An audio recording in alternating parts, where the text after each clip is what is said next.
अध्याय 6. 5,000 जेवू घालणे. ह्यानंतर येशू गालिलाच्या म्हणजे तिबिरियाच्या समुद्राच्या पलीकडे गेला.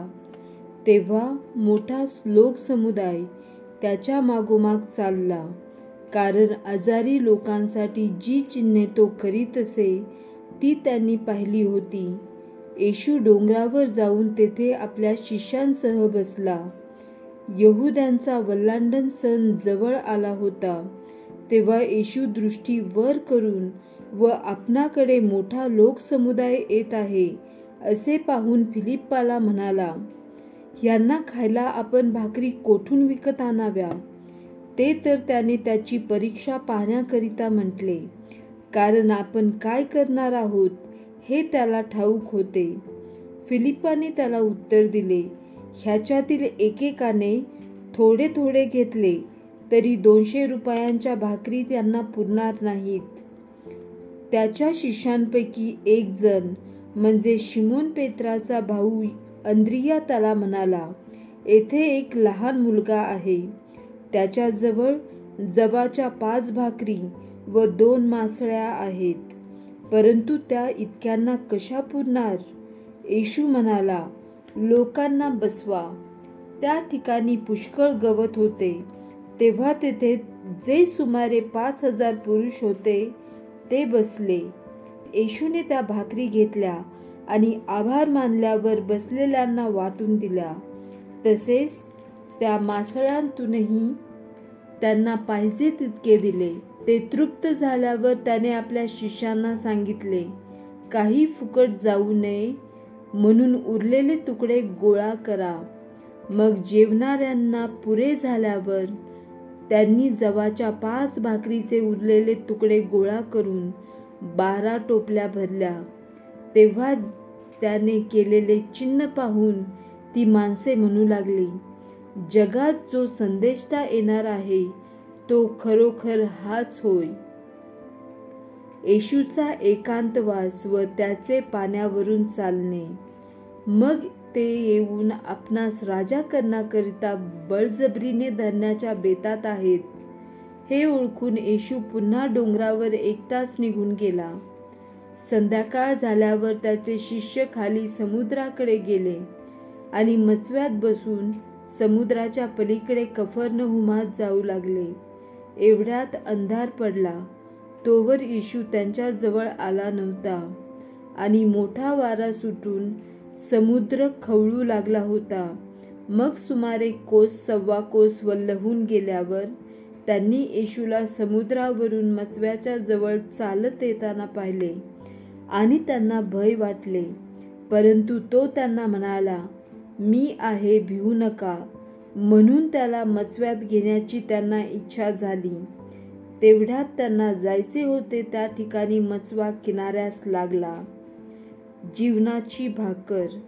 दुसऱ्या दिवशी जो लोकसमुदाय समुद्राच्या पलीकडे उभा होता त्याने पाहिले, ज्या लहान मचव्यात त्याचे शिष्य बसले होते त्याच्याशिवाय तेथे दुसरा मचवा नव्हता आणि येशू आपल्या शिष्यांबरोबर त्या मचव्यात वर चढला नव्हता, तर त्याचे शिष्य मात्र निघून गेले होते. तरी जेथे प्रभूने आभार मानल्यावर त्यांनी भाकर खाल्ली होती त्या ठिकाणाजवळ तिबिरियाहून दुसरे लहान मचवे आले होते. तेथे येशू नाही व त्याचे शिष्यही नाहीत असे लोकसमुदायाने पाहिले.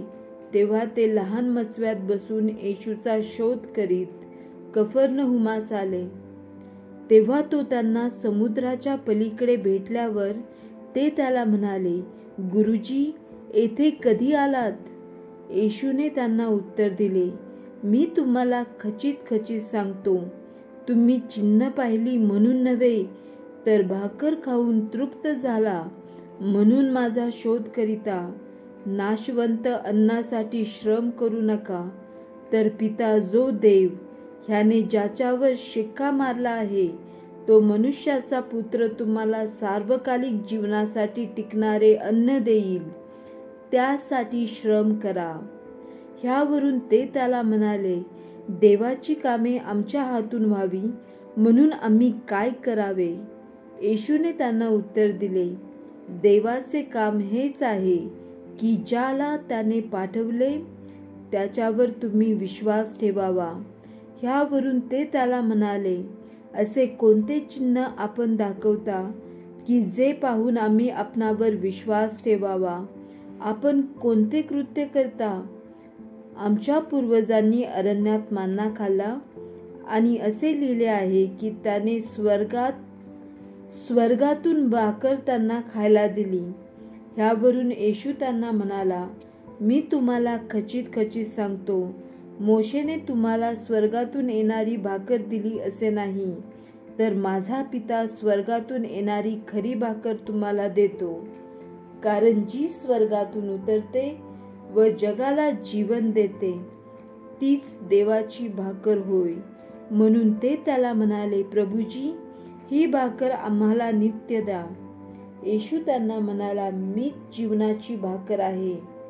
जो माझ्याकडे येतो त्याला कधीही भूक लागणार नाही, आणि जो माझ्यावर विश्वास ठेवतो त्याला कधीही तहान लागणार नाही. परंतु तुम्ही मला पाहिले असताही विश्वास ठेवत नाही, असे मी तुम्हाला सांगितले. पिता जे मला देतो ते सर्व माझ्याकडे येईल, आणि जो माझ्याकडे येतो त्याला मी मुळीच घालून देणार नाही. कारण मी स्वतःच्या इच्छेप्रमाणे नव्हे, तर ज्याने मला पाठवले त्याच्या इच्छेप्रमाणे करायला स्वर्गातून उतरलो आहे. आणि ज्याने मला पाठवले त्याची इच्छा हीच आहे की त्याने जे सर्व मला दिले त्यातून मी काहीही हिरावू नये, तर शेवटल्या दिवशी मी ते उठवावे. माझ्या पित्याची इच्छा हीच आहे की जो कोणी पुत्राला पाहून त्याच्यावर विश्वास ठेवतो त्याला सार्वकालिक जीवन प्राप्त व्हावे. त्याला मीच शेवटल्या दिवशी उठवीन. मी स्वर्गातून उतरलेली भाकर आहे, असे तो म्हणाला. म्हणून यहुदी त्याच्याविषयी कुरकुर करू लागले. ते म्हणाले, याचे आईबाप आपल्याला ठाऊक आहेत, तोच हा योसेफाचा पुत्र येशू आहे ना? तर मग मी स्वर्गातून उतरलो असे आता हा कसे म्हणतो? येशू त्यांना उत्तर दिले, तुम्ही आपसात कुरकुर करू नका. ज्याने मला पाठवले त्या पित्याने आकर्षल्याशिवाय कोणीही माझ्याकडे येऊ शकत नाही. त्याला शेवटल्या दिवशी मी उठवीन. संदेष्टांच्या ग्रंथात असे लिहिले आहे, ते सर्व देवाने शिकवलेले असे होतील. जो कोणी पित्याचे ऐकून शिकला आहे तो माझ्याकडे येतो. पित्याला कोणी पाहिले आहे असे नाही. जो देवापासून आहे त्याने मात्र पित्याला पाहिले. मी तुम्हाला खचित सांगतो, जो विश्वास ठेवतो त्याला सार्वकालिक जीवन प्राप्त झाले आहे. मीच जीवनाची भाकर आहे. तुमच्या पूर्वजांनी अरण्यात मन्ना खाल्ला तरी ते मेले. स्वर्गातून उतरणारी भाकर अशी आहे की ती जर कोणी खाल्ली तर तो मरणार नाही. स्वर्गातून उतरलेली जिवंत भाकर मीच आहे. ह्या भाकरीतून जो खाईल तो सर्व काळ जगेल. आणि जी भाकर मी देईन ती माझा देह असून ती जगाच्या जीवनासाठी आहे. तेव्हा यहुदी आपसांमध्ये वितंडवाद करू लागले व म्हणाले, हा आपला देह आम्हाला खायला कसा देऊ शकतो? ह्यावरून येशू त्यांना म्हणाला, मी तुम्हाला खचित सांगतो, तुम्ही मनुष्याच्या पुत्राचा देह खाल्ला नाही व त्याचे रक्त प्याले नाही तर तुम्हामध्ये जीवन नाही. जो माझा देह खातो व माझे रक्त पितो त्याला सार्वकालिक जीवन प्राप्त झाले आहे, आणि मीच त्याला शेवटल्या दिवशी उठवीन. कारण माझा देह हे खरे खाद्य व माझे रक्त हे खरे पेय आहे. जो माझा देह खातो, माझे रक्त पितो, तो माझ्यामध्ये राहतो व मी त्याच्यामध्ये राहतो. जसे जिवंत पित्याने मला पाठवले, जसा पित्यामुळे मी जगतो, तसे जो मला खातो तोही माझ्यामुळे जगेल. स्वर्गातून उतरलेली भाकर हीच होय. तुमच्या पूर्वजांनी भाकर खाल्ली तरी ते मेले, तसे हे नाही. ही भाकर जो खातो तो सर्व काळ जगेल. कफरनहुमात शिक्षण देत असताना त्याने सभास्थानात ह्या गोष्टी सांगितल्या. त्याच्या शिष्यांपैकी पुष्कळ जण हे ऐकून म्हणाले, हे वचन कठीण आहे, हे कोण ऐकून घेऊ शकतो? आपले शिष्य ह्याविषयी कुरकुर करीत आहेत. हे मनात ओळखून येशू त्यांना म्हणाला, ह्यामुळे तुम्ही अडखळता काय? मनुष्याचा पुत्र पूर्वी जेथे होता तेथे जर तुम्ही त्याला चढताना पाहाल, व आत्मा हा जिवंत करणारा आहे, देहापासून काही लाभ नाही. मी जी वचने तुम्हाला सांगितली आहेत ती आत्मा व जीवन अशी आहेत. तरी विश्वास ठेवीत नाही तसे तुम्हामध्ये कित्येक आहेत. कारण विश्वास न ठेवणारे कोण आणि आपणाला धरून देणारा कोण हे येशूला पहिल्यापासूनच ठाऊक होते. मग तो म्हणाला, ह्याच कारणास्तव मी तुम्हाला सांगितले की पित्याने कोणत्याही मनुष्याला तशी देणगी दिल्या वाचून तो माझ्याकडे येऊ शकत नाही. येशू हा ख्रिस्त असल्याची पेत्राने दिलेली कबुली. ह्यावरून त्याच्या शिष्यांपैकी पुष्कळ जण परत गेले. ते पुन्हा कधी त्याच्याबरोबर चालले नाहीत. म्हणून येशू 12 शिष्यांनाही म्हणाला, तुमचीही निघून जाण्याची इच्छा आहे काय? शिमोन पेत्राने त्याला उत्तर दिले, प्रभुजी, आम्ही कोणाकडे जाणार? सार्वकालिक जीवनाची वचने तर आपल्या जवळ आहेत आणि आम्ही विश्वास ठेवला आहे व ओळखलेही आहे की देवाचा पवित्र तो पुरुष आपण आहात. येशूने त्यांना उत्तर दिले, तुम्ही 12 जणांस मी निवडून घेतले नाही काय? तरी तुम्हातील एक जण सैतान आहे. हे तो शिमोन इस्कारियोत याचा मुलगा यहूदा ह्याच्याविषयी बोलला, कारण तो 12 जणांपैकी एक असून त्याला धरून देणारा होता. येशू आणि त्याचे बंधू. ह्यानंतर येशू गलिलात फिरू लागला, कारण यहुदी त्याला जीवे मारायला पाहत होते, म्हणून त्याला यहुदियात फिरावेसे वाटले नाही. यहुद्यांचा सण म्हणजे मंडपाचा सण जवळ आला होता. म्हणून त्याचे भाऊ त्याला म्हणाले, जी कामे तू करतोस ती तुझ्या शिष्यांनीही पाहावीत, म्हणून तू येथून निघून यहुदियात जा. जो कोणी प्रसिद्ध होऊ पाहतो तो गुप्तपणे काही करत नाही. तू ही कामे करीत असशील तर स्वतः जगाला प्रगट हो. कारण त्याचे भाऊही त्याच्यावर विश्वास ठेवीत नव्हते. ह्यावरून येशू त्यांना म्हणाला, माझा समय अजून आला नाही, तुमचा समय तर सर्वदा सिद्ध आहे. जगाने तुमचा द्वेष करवत नाही. जगाने तुमचा द्वेष करणे हे शक्य नाही, पण ते माझा द्वेष करते, कारण त्याची कृत्ये वाईट आहेत, अशी मी त्याच्याविषयी साक्ष देतो. तुम्ही वर सणाला जा, माझा समय अजून पूर्ण झाला नाही, म्हणून मी काही आताच या सणात जात नाही. असे त्यांना सांगून तो गलिलात राहिला. त्याचे भाऊ सणाला गेल्यानंतर तोही उघडपणे न जाता गुप्तपणे वर गेला. तेव्हा यहुदी त्या सणात त्याचा शोध करीत होते व म्हणत होते, तो आहे तरी कोठे? लोकसमुदायही त्याच्याविषयी बरीच कुजबूज सुरू करीत होते. कोणी म्हणत होते, तो चांगला आहे. कोणी म्हणत होते, नाही, तो लोकांना फसवतो.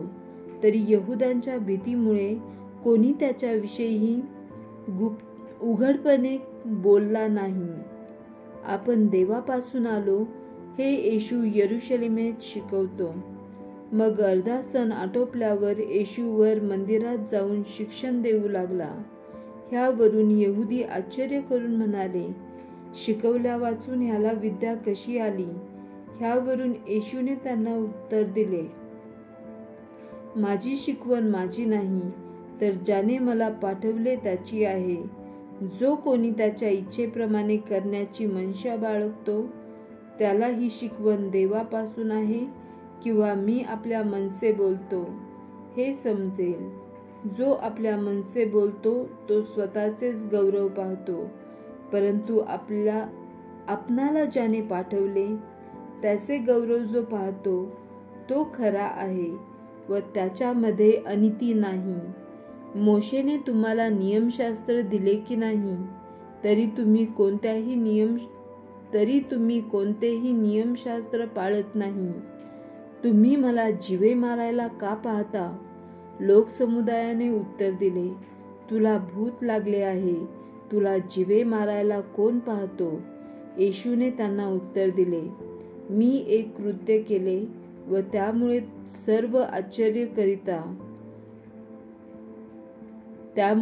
सर्व आश्चर्य करता. मोशेने तुम्हाला सुंठ लावून दिली, तरी ती मोशेपासून नाही तर पूर्वजांपासून आहे. व शब्बात दिवशी तुम्ही माणसांची सुंता करता. मोसेचे नियमशास्त्र मोडू नये म्हणून मनुष्याची सुंता जर शब्बात दिवशी होते, तर मग मी शब्बात दिवशी एका मनुष्याला अगदी बरे केले. ह्यामुळे तुम्ही मजवर रागवता काय? वरवर पाहून न्याय करू नका, तर यथार्थ न्याय करा.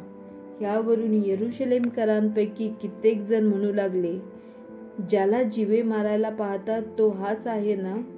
पहा, तो उघड उघड बोलतो व ते त्याला काही म्हणत नाहीत. हा ख्रिस्त आहे असे अधिकाऱ्यांनीही खरोखर ओळखले आहे काय? तरी हा कोठला आहे हे आम्हाला ठाऊक आहे, पण ख्रिस्त येईल तेव्हा तो कोठला आहे हे कोणालाही कळणार नाही. ह्यावरून येशू मंदिरात शिक्षण देत असता मोठ्याने म्हणाला, तुम्ही मला ओळखता व मी कोठला आहे हे तुम्हाला ठाऊक आहे. तरी पण मी आपण होऊन आलो नाही. ज्याने मला पाठवले तो खरा आहे, त्याला तुम्ही ओळखीत नाही. त्याच्यापासून मी आहे व त्याने मला पाठवले आहे. ह्यावरून ते त्याला धरायला पाहत होते, तरी कोणी त्याच्यावर हात टाकला नाही, कारण त्याची वेळ तोवर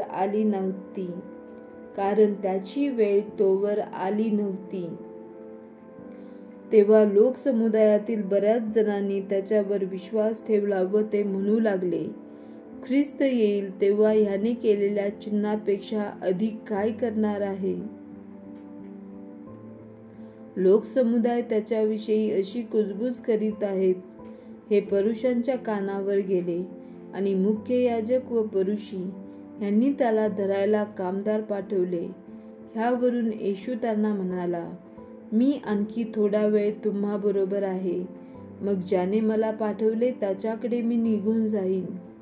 तुम्ही माझा शोध कराल, तरी मी तुम्हाला सापडणार नाही, आणि जेथे मी असेन तेथे तुम्ही येऊ शकत नाही. ह्यामुळे यहुदी आपसात म्हणाले, हा असा कोठे जाणार आहे की तो आपणाला सापडणार नाही? तो हेलेनी लोकांत पांगलेल्यांकडे जाणार आहे. हेलेन्यांस शिकवणार काय? तुम्ही माझा शोध कराल, तरी मी तुम्हाला सापडणार नाही, आणि जेथे मी असेन तेथे तुम्ही येऊ शकत नाही. हा त्याच्या म्हणण्याचा अर्थ काय? जिवंत पाणी. मग सणाच्या शेवटल्या म्हणजे महत्वाच्या दिवशी येशू उभा राहून मोठ्याने म्हणाला, कोणी तहाणार असला तर त्याने माझ्याकडे यावे. जो माझ्यावर विश्वास ठेवतो त्याच्यातून शास्त्रात सांगितल्याप्रमाणे जिवंत पाण्याच्या नद्या वाहतील. ज्यांनी त्याच्यावर विश्वास ठेवला त्यांना जो आत्मा मिळणार होता, ज्याच्याविषयी त्याने हे म्हटले, तोपर्यंत आत्मा दिलेला नव्हता, कारण येशूचे तोपर्यंत गौरव झाले नव्हते. लोकसमुदायातील कित्येक जण हे शब्द ऐकून म्हणाले, हा खरोखर संदेष्टा आहे. हे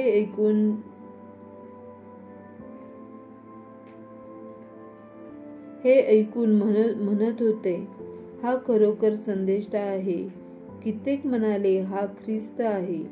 दुसरे कित्येक म्हणाले, ख्रिस्त गालिलातून येतो काय? दाविदाच्या वंशाचा व ज्या बेथलेहेमात दावीद होता त्या गावातून ख्रिस्त येणार आहे. शास्त्रात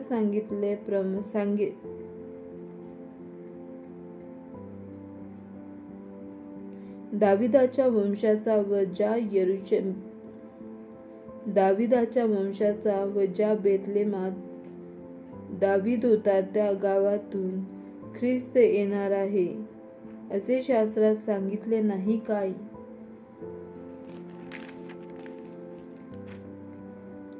ह्यावरून त्याच्यामुळे लोकसमुदायात फूट पडली. त्यांच्यातील कित्येक जण त्याला धरायला पाहत होते,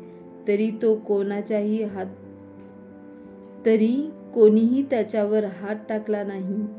मग मुख्य याजक व परुषी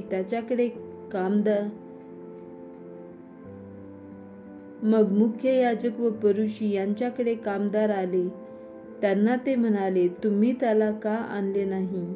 कामदारांनी उत्तर दिले, कोणीही मनुष्य त्याच्यासारखा कधीही बोलला नाही. ह्यावरून परुषी त्यांना म्हणाले, तुम्ही फसला आहात काय? अधिकाऱ्यांपैकी किंवा पुरुषांपैकी कोणीतरी त्याच्यावर विश्वास ठेवला आहे काय? पण हा जो लोकसमुदाय नियमशास्त्र जाणत नाही तो शापित आहे. त्याच्याकडे पूर्वी आलेला निकदेम हा त्यांच्यापैकी एक होता. तो त्यांना म्हणाला, एखाद्या माणसाचे ऐकून घेतल्यावाचून तो काय करतो याची माहिती करून घेतल्यावाचून आपले नियमशास्त्र त्याचा न्याय करीते काय? त्यांनी त्याला उत्तर दिले, तुम्हीही गालिलातले आहात काय? शोध करून पहा, गालिलातून कोणी संदेष्टा उद्भवत नाही. अध्याय 8. व्यभिचारी स्त्री. मग ते सर्व आपापल्या घरी निघून गेले. पण येशू जैतुनाच्या डोंगराकडे गेला. नंतर पहाटेच तो पुन्हा मंदिरात आला.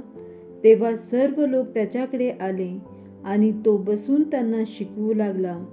त्यावेळी व्यभिचार करीत असताना धरलेल्या एका स्त्रीला शास्त्री व परुषी ह्यांनी त्याच्याकडे आणले व तिला मध्ये उभे करून ते त्याला म्हणाले, गुरुजी, ही स्त्री व्यभिचार करताना धरण्यात आली. मोशेने नियमशास्त्रात आम्हाला अशी आज्ञा दिली आहे की अशांना दगडमार करावा. तर आपण हिच्याविषयी काय म्हणता?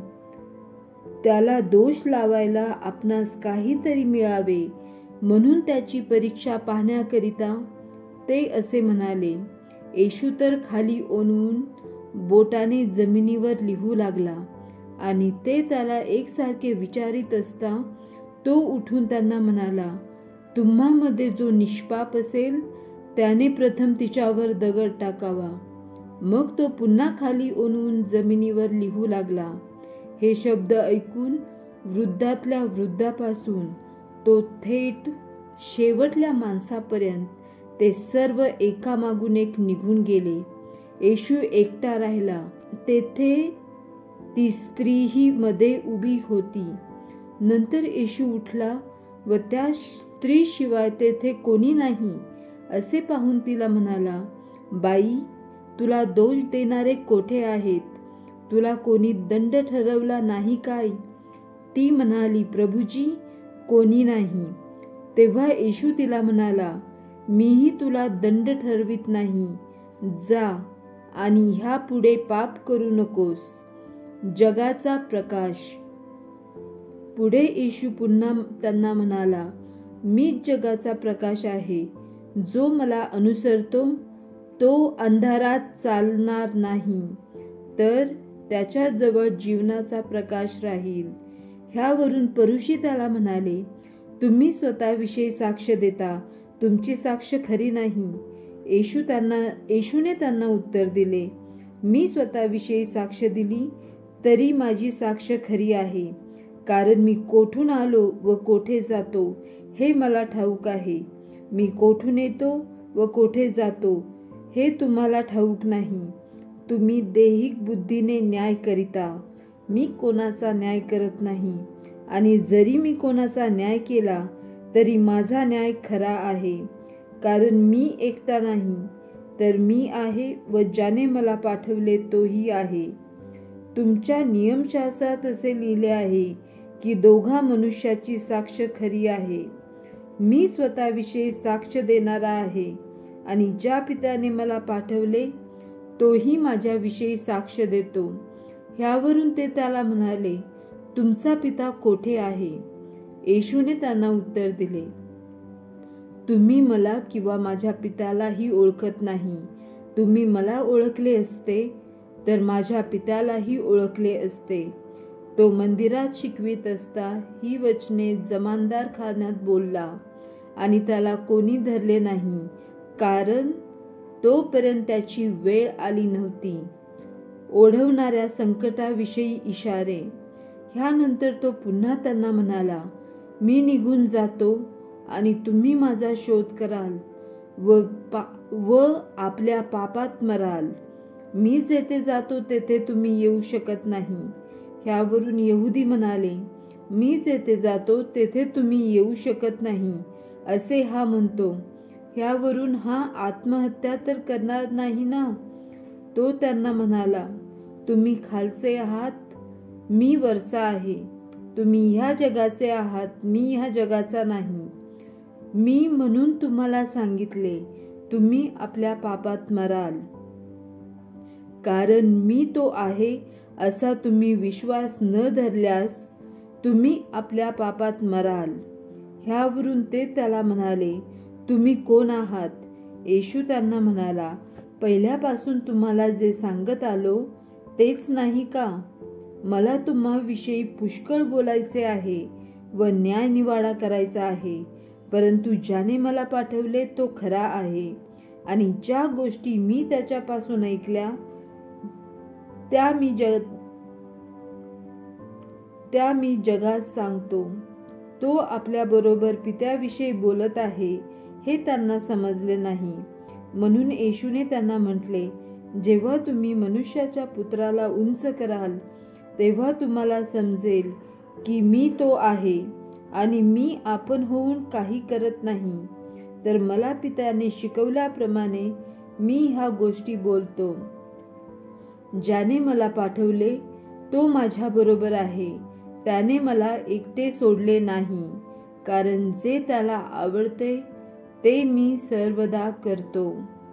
तो ह्या गोष्टी बोलत असता पुष्कळ लोकांनी त्याच्यावर विश्वास ठेवला. यहुद्यांबरोबर झालेला वादविवाद. ज्या यहुद्यांनी त्याच्यावर विश्वास ठेवला त्यांना येशू म्हणाला, तुम्ही माझ्या वचनात राहाल तर खरोखर माझे शिष्य आहात. तुम्हाला सत्य समजेल व सत्य तुम्हाला बंधनमुक्त करील. ते त्याला म्हणाले, आम्ही अब्राहमाचे वंशज आहोत व कधीही कोणाच्या दास्यात नव्हतो, तर तुम्ही बंधनमुक्त व्हाल असे तुम्ही कसे म्हणता? येशूने त्यांना उत्तर दिले, मी तुम्हाला खचित सांगतो, जो कोणी पाप करतो तो पापाचा दास आहे. दास घरात सदा सर्वदा राहत नाही, तर पुत्र सदा सर्वदा राहतो. म्हणून जर पुत्र तुम्हाला बंधनमुक्त करील तर तुम्ही खरेखुरे बंधनमुक्त व्हाल. तुम्ही अब्राहमाचे वंशज आहात हे मला ठाऊक आहे, तरी तुम्हामध्ये माझ्या वचनाला जागा नाही. म्हणून तुम्ही मला जीवे मारायला पाहता. मी पित्याजवळ जे पाहिले ते बोलतो, तसेच तुम्ही आपल्या पित्यापासून जे ऐकले ते करिता. त्यांनी त्याला उत्तर दिले, आमचा पिता अब्राहम आहे. येशू त्यांना म्हणाला, तुम्ही अब्राहमाची मुले आहात तर अब्राहमाची कृत्येही करा. परंतु ज्याने देवापासून ऐकलेले सत्य तुम्हाला सांगितले त्या मनुष्याला म्हणजे मला तुम्ही आता जीवे मारायला पाहता. अब्राहमाने असे केले नाही. तुम्ही आपल्या पित्याची कृत्ये करिता. ते त्याला म्हणाले, आमचा जन्म व्यभिचारापासून झाला नाही. आम्हाला एकच पिता म्हणजे देव आहे. येशूने त्यांना म्हटले, देव जर तुमचा पिता असता तर तुम्ही माझ्यावर प्रीती केली असती, कारण मी देवापासून निघालो व आलो आहे. मी आपण होऊन आलो नाही, तर त्यानेच मला पाठवले. तुम्ही माझे बोलणे का समजून घेत नाही? ह्याचे कारण हेच की तुमच्याने माझे वचन ऐकवत नाही. तुम्ही आपला बाप सैतान ह्याच्यापासून निघाला आहात. तुमच्या बापाच्या वासनेप्रमाणे करायला तुम्ही इच्छिता. तो प्रारंभापासूनच मनुष्यघातक होता. तो सत्यात टिकला नाही, कारण त्याच्यामध्ये सत्य नाही.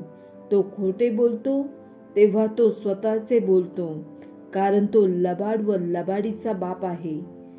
पण मी तुम्हाला खरे सांगतो, म्हणून तुम्ही माझ्यावर विश्वास ठेवत नाही.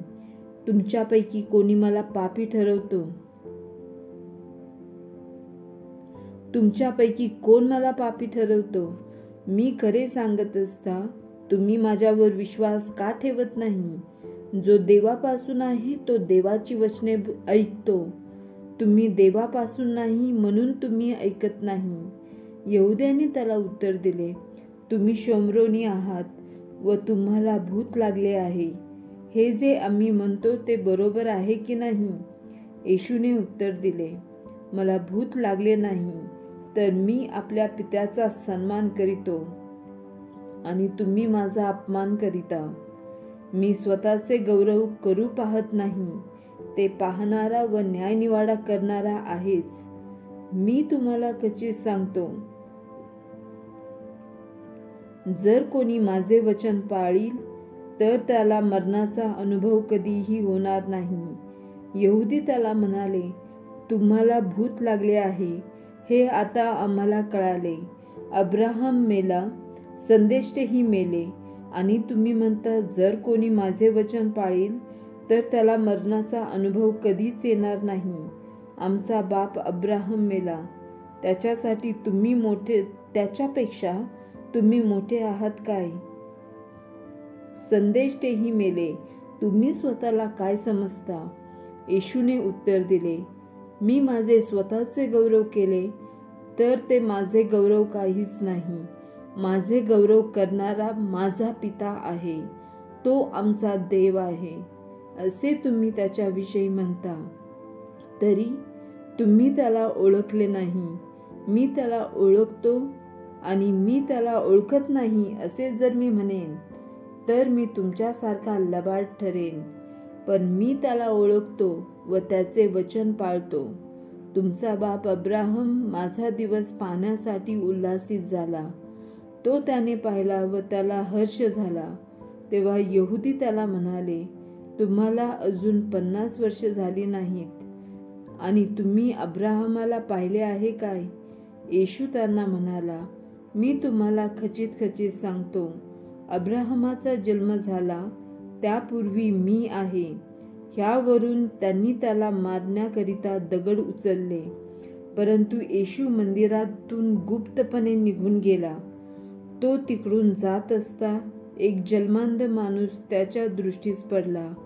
तेव्हा त्याच्या शिष्यांनी त्याला विचारले, गुरुजी, कोणाच्या पापामुळे हा असा आंधळा जन्मला, ह्याच्या की ह्याच्या आई वडिलांच्या?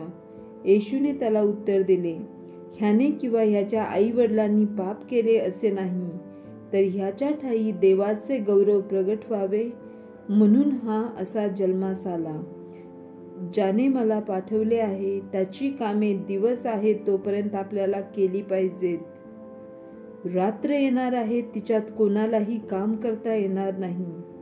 मी जगात आहे तोपर्यंत मी जगाचा प्रकाश आहे.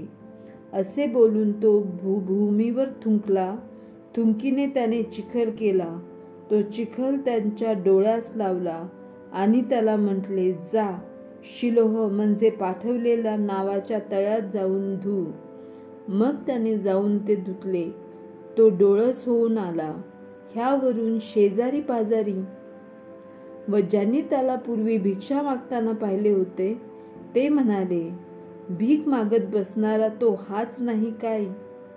दुसरे म्हणाले, नाही, हा त्याच्यासारखा आहे. पण तो म्हणाला, मी तोच आहे. ह्यावरून ते त्याला म्हणाले, तुझे डोळे कसे उघडले? त्याने उत्तर दिले, येशू नावाच्या मनुष्याने चिखल करून माझ्या डोळ्यांस लावला आणि मला सांगितले, शिलोहवर जाऊन धू. मी जाऊन धुतले आणि मला दृष्टी आली. तेव्हा त्यांनी त्याला म्हटले, तो कोठे आहे? तो म्हणाला, मला ठाऊक नाही. मग जो पूर्वी आंधळा होता त्याला त्यांनी पुरुषाकडे नेले. ज्या दिवशी येशूने चिखल करून त्याचे डोळे उघडले तो दिवस शब्बात होता. म्हणून पुरुषांनी त्याला पुन्हा विचारले, तुला दृष्टी कशी आली? तो त्यांना म्हणाला, त्याने माझ्या डोळ्यांत चिखल लावला. तो मी धुवून टाकल्यावर मला दिसू लागले. ह्यावरून पुरुषातील कित्येक म्हणाले, हा मनुष्य देवापासून नाही, कारण तो शब्बात पाळत नाही. दुसरे म्हणाले, पापी मनुष्य अशी चिन्हे कशी करू शकतो? अशी त्यांच्यामध्ये फूट पडली. म्हणून पुन्हा ते त्या आंधळ्याला म्हणाले, त्याने तुझे डोळे उघडले तर त्याच्याविषयी तू काय म्हणतोस? त्याने त्यांना म्हटले, तो संदेष्टा आहे. यहुद्यांनी त्या दृष्टी प्राप्त झालेल्या माणसाच्या आई वडिलांना बोलावून विचारपूस करीपर्यंत तो पूर्वी आंधळा असून आता डोळस झाला आहे हे खरे मानले नाही. त्यांनी त्याला विचारले, तुमचा जो मुलगा आंधळा जन्मला तो हाच काय? तर आता त्याला दृष्टी कशी आली? त्याच्या आईबापांनी उत्तर दिले, हा आमचा मुलगा आहे व तो आंधळा जन्मला हे आम्हास ठाऊक आहे. तरी आता त्याला दृष्टी कशी आली हे आम्हास ठाऊक नाही, कारण त्याचे डोळे कोणी उघडले हेही आम्हाला ठाऊक नाही. त्याला विचारा, तो वयात आलेला आहे, तो स्वतःविषयी साक्ष देईल. त्याच्या आई वडिलांना यहुद्यांचे भय होते म्हणून असे झाले.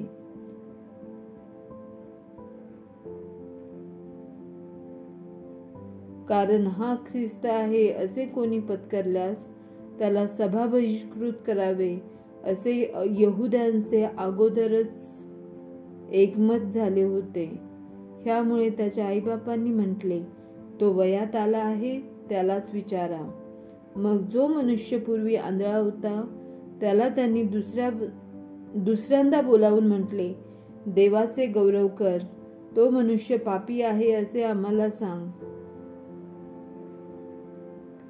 यावरून त्याने उत्तर दिले, तो पापी आहे किंवा नाही हे मला ठाऊक नाही, पण मला एक गोष्ट ठाऊक आहे की मी पूर्वी आंधळा होतो व आता मला दिसते. ह्यावरून त्यांनी त्याला म्हटले, त्याने तुला काय केले? त्याने तुझे डोळे कसे उघडले? त्याने त्यांना उत्तर दिले, आताच मी तुम्हाला सांगितले,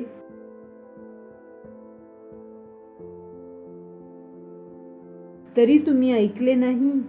पुन्हा ऐकण्याची इच्छा करिता का? तुम्हीही त्याचे शिष्य होऊ इच्छिता काय? तेव्हा त्यांनी त्याची हेटाळणी करून म्हटले, तू त्याचा शिष्य आहेस, आम्ही मोशेचे शिष्य आहोत. देव मोशे बरोबर बोलला आहे हे आम्हास ठाऊक आहे.